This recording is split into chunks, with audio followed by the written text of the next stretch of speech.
네, 수급적인 불안도 감지가 되고 있고 환율 시장도 또 심상치가 않습니다. 시장에 대한 대응 전략 좀 꼼꼼하게 점검해 보도록 하죠. 김종혜 연구위원 그리고 지니어스 클럽의 박정석 대표 함께합니다. 어서 오세요. 자, 어제도 양시장은 크게 흔들렸습니다. 이틀 연속해서 조정을 받아가는 모습 확인이 됐는데요. 일단 기관 매도는 여전했고 선물에서 외국인 매도도 다소 부담스러웠습니다. 하지만 뭐니 해도 원달러 환율이 이틀 연속 24원 정도 급등을 했다라는 점이 가장 큰 부담이었던 것 같아요. 예, 오늘 그 새벽에 마감된 뉴욕 증시 역시 마찬가지로 이 강달러라고 하는 부분들이 서로 간에 굉장한 부담감을 느끼면서 시장이 이제 조정을 받았었습니다. 자, 달러가 강세를 보인다고 했을 경우 상대의 상대국의 그 통화는 아무래도 이제 약세를 보일 수밖에 없겠죠. 그래서 우리나라의 경우에도 이 원화 약세가 이제 진행이 되어주면서 환율이 이제 급등세를 보이고 상품 가격 대표적으로 이제 유가 같은 경우에도 다시 또 크게 또 조정을 받는 급락을 하는 흐름들이 만들어지고 있습니다. 그래서 이렇게 급격한 어떤 그 환율의 변화, 이러한 부분들은 아무래도 우리 국내 증시에 상당한 영향을 줄 수밖에 없는 상황인데 여기에다가 또 이벤트라고 하는 부분들이 또 남아 있죠.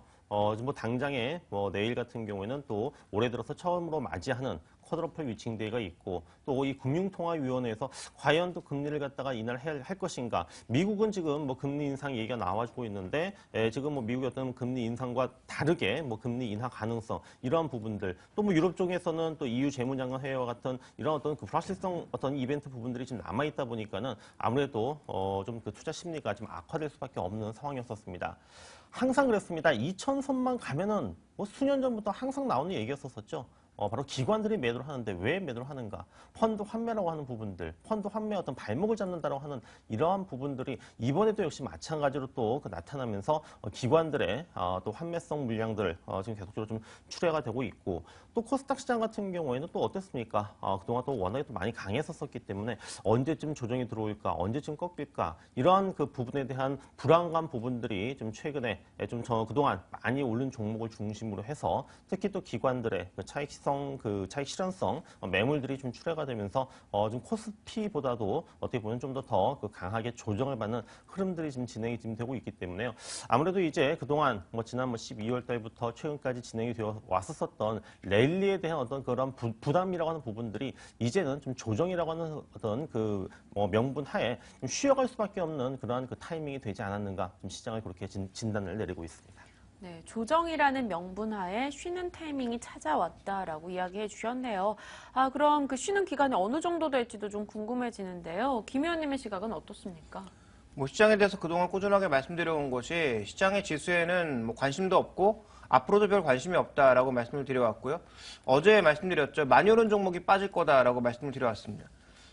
오늘도 마찬가지 흐름이고요. 그런 의미에서 코스닥이 조금 더 위험해 보인다라고 말씀을 드리고 싶습니다. 그래서 전체적인 시장의 수급은 외국인이 사고 있으면 뭐합니까? 지수를 끌어올리지 못하는데 외국인들이 최근에 사고 있는 것도 개별 종목에 불과하다라는 점을 장중에도 여러 번 강조드렸습니다. 그래서 시장의 전체적인 흐름에 있어서 계속 긍정적인 시각, 시장을 긍정적으로 보는 것은 좋은데 좀 더 우리가 냉철하게 볼 필요가 있다.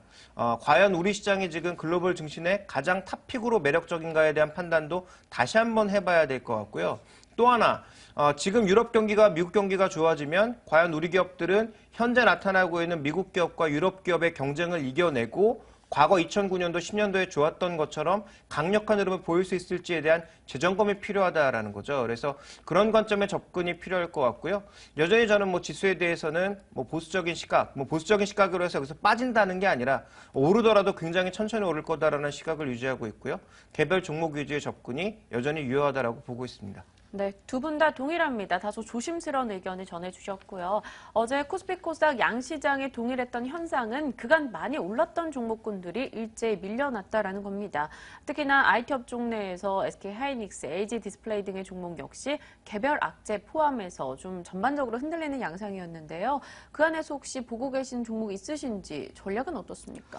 말씀을 해주셨던 SK하이닉스라든가 LG디스플레이 최근에 그 차트의 어떤 흐름을 이제 보게 되면은 작년 말까지만 하더라도 굉장히 그 작년에 어떤 그 저점이 꾸준하게 높아져가는 흐름들을 유지를 했었습니다만은 뭐 최근 들어서 이제 그동안 그 유지를 했었던 그 라인 부분을 갖다가 지금 깨고 내려가는 좀 상당히 좀 기술적으로 봤을 때는 좀 좋지 않은 흐름들을 좀 보여주고 있기 때문에 좀 이들 종목들이 과연 이제는 추세가 끝난 것인가 아니면은 그 일시적인 조정인가에 대해서 뭐 깊이 좀 고민을 안 할 수가 없을 것 같습니다. 자, 이들 그 SK 하이닉스도 그렇고요. 뭐 LG 디스플레이 같은 경우에도 뭐 작년까지 그래도 뭐 최근까지 뭐 좋았었던 부분들은 이제 그만큼 그 업황에 대한 어떤 자신감, 그 업황 호전이 될 것이다라는 이런 기대감 부분들이었었는데, 자, 이러한 업황 그 사이클 상에 있어서 클라이맥스가 바로 그 작년 4분기였다라는 이러한 그 얘기를 나와주고 있고요. 그래서 좀 작년에 업황 사이클 어떤 그 고점을 찍고 그다음에 이제 업황 자체가 이제 둔화될 것이다라고 하는 이러한 그 우려감 부분들이 좀 최근에 지금 그 수급을 통해서 좀 반영이 되는 것 같습니다. 그리고 어제 뭐 삼성 SDI 같은 경우에는 뭐 BMW가 이 뭐 배터리 공급과 관련해가지고 뭐 LG 화학 쪽으로 이제 그 뭐 돌릴 것이다라는 또 그 개별적인 그 내부적인 또 악재로 인해 가지고 또 주가가 좀 조정을 받는 등 지금 뭐 내후 외환의 어떤 이 흐름 속에서 좀 이들 종목들이 지금 좋지 못한 흐름들인데요. 그래서 지금 시장도 역시 마찬가지로 좀 조정을 좀 받고 있고 또 특히 뭐 대형 IT들 같은 경우에도 좀 추세 자체가 조금 지금 수급도 뭐 굉장히 좀 악화되면서 좀 깨 나가고 있는 상황에 있다 보니까는 아무래도 좀 매수라고 하는 부분을 갖다가 좀 성급하게 좀 많이 빠졌다라고 해서 들어갈 수 있는 타이밍은 좀 아니다라는 생각이 듭니다. 그래서 이들 종목들에 대해서는 오히려 좀 반등을 이용해서 좀 물량을 좀 줄여가는 전략이 좀 필요하다라는 생각이 들고요. 차라리 만약에 IT 관련 종목보다 접근한다라고 했을 경우에는 이들 대형주들보다는 차라리 좀 이들 그 기업들에 좀 납품을 하는 그리고 거래처의 어떤 그 거래선이 좀 다변화되어 있는 중소형 어떤 뭐 부품이라든지 장비주 쪽에서 우리가 좀 종목들을 찾아보는 것이 좀 오히려 더 바람직하지 않겠는가 말씀을 드리도록 하겠습니다. 네, 이 IT 대형주에 대해서는 오히려 기술적 반등을 이용해서 매도 대응해보자라고 의견을 주셨습니다. 김 의원님은 어떻습니까? 저는 뭐 간단하게 말씀드리겠습니다. 네. LG 디스플레이는 뭐 말씀드린 적도 없고 관심이 별로 없어서 이 종목에 대해서 코멘트 할 게 없고요. SK하이닉스와 삼성 SDI는 장기적인 산업의 수요 측면에서 보면 분명히 메리트가 있다라고 보고 있습니다. 단기적인 주가 등락에 신경 쓰신다면 이들 종목이 아니라 다른 종목으로 좀 전에 전문가 언급하신 대로 뭐 중소형주 쪽으로 가셔야 될 것 같고요.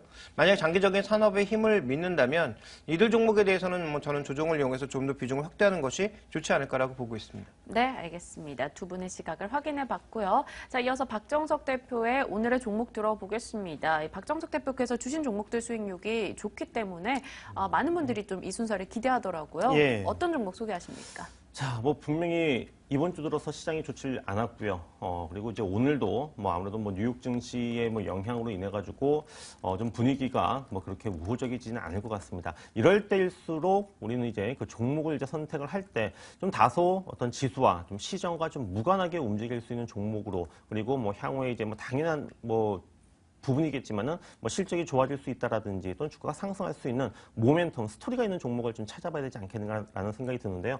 그래서 오늘 가지고 온 종목은 바로 신원이라고 하는 종목입니다. 자, 신원은 뭐 C라든지 또는 뭐 ST밸리, 비키와 같은 이러한 지금 그 브랜드를 가지고 있는 바로 의류업체인데, 자, 이 신원의 어떤 그 최근의 주가의 움직임을 보게 되면은 지금 저점을 이미 찍은 이후에 좀 꾸준하게 지금 상승하는 이제 흐름들을 좀 보여주고 있고요.